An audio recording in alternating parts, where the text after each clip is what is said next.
Hi everyone, welcome back. In this video, we're going to learn about the sexual differentiation of the embryo. So basically, the question you're going to answer is, how does a male embryo develop its male sex organs? How does a female embryo develop its female sex organs from an undifferentiated embryo? Let's get started. All right, so I'm going to start with a quick recap of the embryonic structures that give rise to our reproductive organs. I covered this in detail in the video called Embryology of the Reproductive Tract, which hopefully you watched. If not, I'll link it at the end here. But for now, I'll just do a quick recap of that video so everyone's pretty much on that same page on these main structures. So let's start with our undifferentiated embryo right here. So this is early gestation, before 6 weeks of age, before our organs have really started to develop. And so here, undifferentiated basically just means that these organs haven't differentiated into being either male or female sex organs yet. So here, what we're looking at is the urogenital ridge, the urogenital sinus, and this kind of external area that I'm just going to call the external genitalia, because that's what it's going to give rise to. And so in the urogenital ridge, we have three important structures. We have the gonadal ridge, which is structure number 1 right here. And you can tell by the name, it's gonadal. That means it's going to give rise to the gonads. So either the testes, if it's a male, or the ovaries, if it's a female. And then right next to that is number 2, which is the mesonephric or the Wolffian ducts. And these ducts are going to give rise to the male genital ducts if the fetus is a male. And then right next to that is structure number 3, which are the paramesonephric or the Mullerian ducts. And so these are then going to give rise to the female genital ducts if the fetus is a female.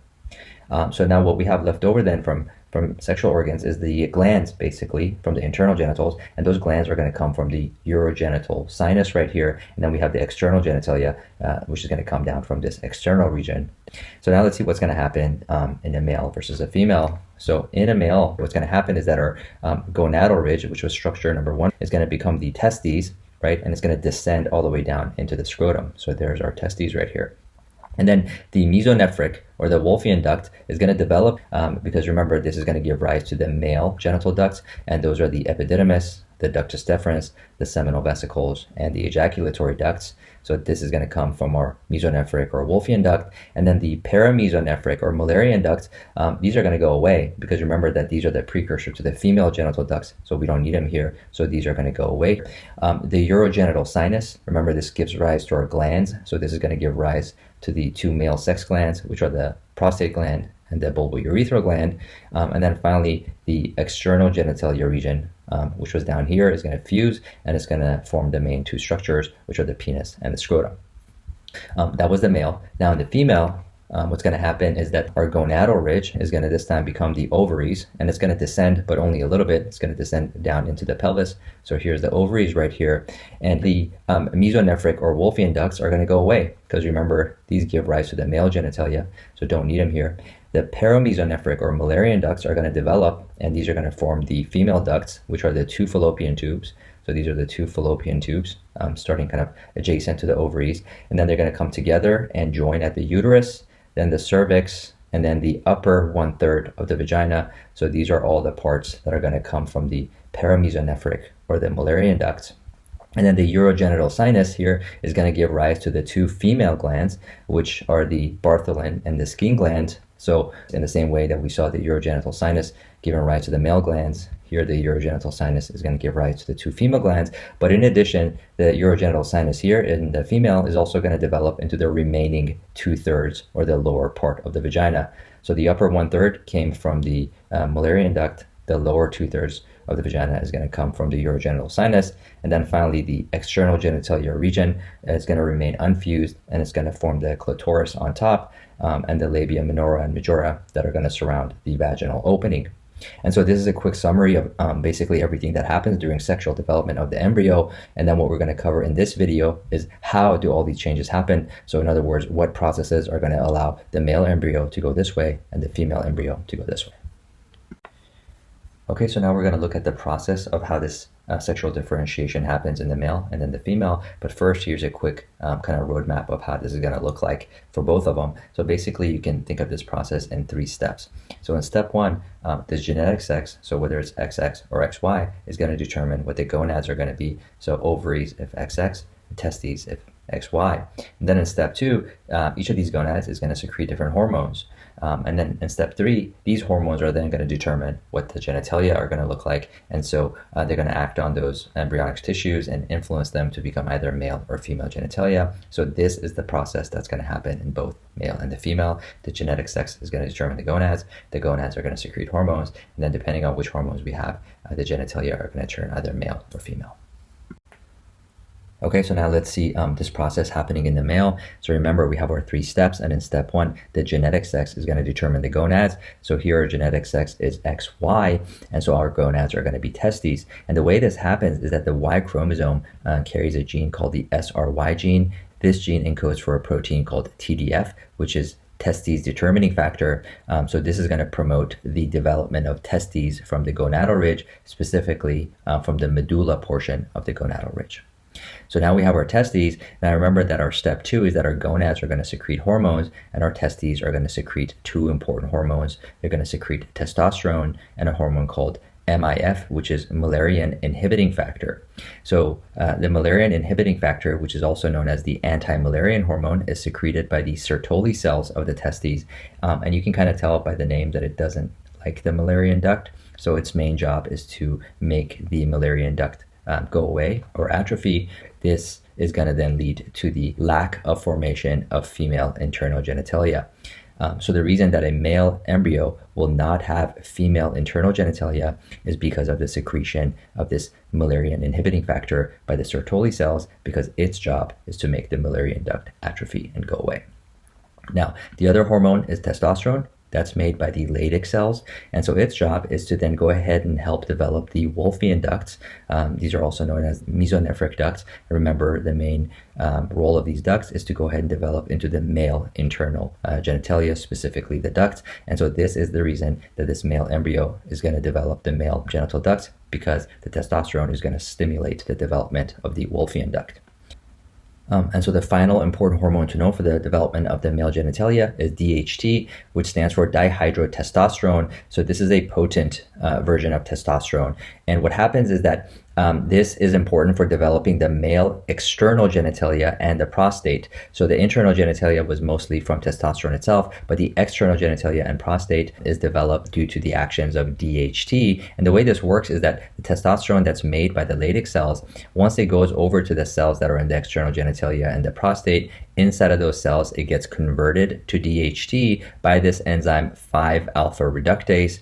And so what happens then is that this dihydrotestosterone helps the formation of the male external genitalia into the penis and the scrotum, as well as the development of the prostate.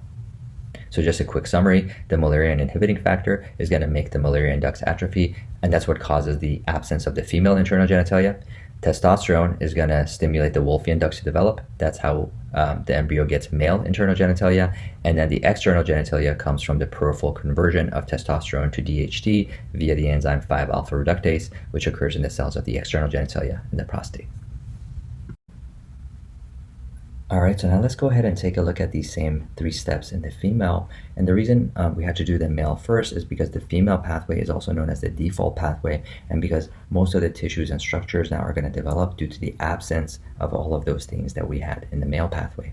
So let's start with our step 1, which is the genetic sex leading to the formation of the gonads. So in this case, the genetic sex is XX, and so our gonads are going to be ovaries. And the reason this happens is that we don't have a Y chromosome, right? So we don't have an SRY gene, and therefore that means there's no secretion of testes determining factor, and therefore we're not going to have the development of the testes. So the default pathway is going to lead to the formation of the ovaries in the gonadal ridge, specifically in the cortex of the gonads. So remember that the testes came from the medulla of the gonadal ridge, whereas the ovaries are going to develop from the cortex.